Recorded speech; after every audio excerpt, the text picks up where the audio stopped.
Welcome to the Rim Break Rodeo. We hope this video helps.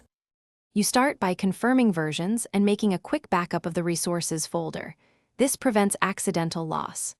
Next, open Fivem and reproduce the missing texture, then check the client log to capture the exact resource name and file path so you know what to target.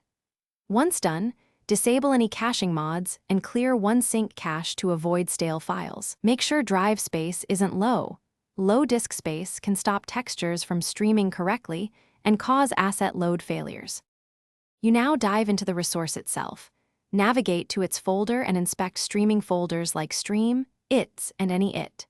XML references, missing or misnamed files are the usual culprits.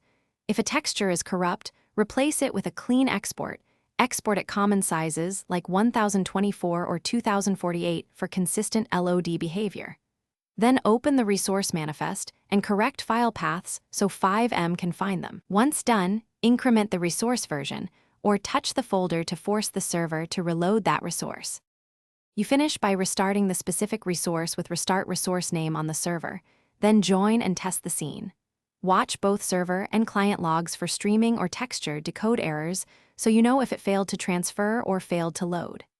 If textures still don't appear, test from another client and from different distances to rule out LOD or mipmap issues. Finally, if problems persist, check TX limits, network bandwidth, and firewall rules, and enable verbose streaming logs to pinpoint delivery versus decoding faults. Thanks for watching. Consider subscribing if we helped you.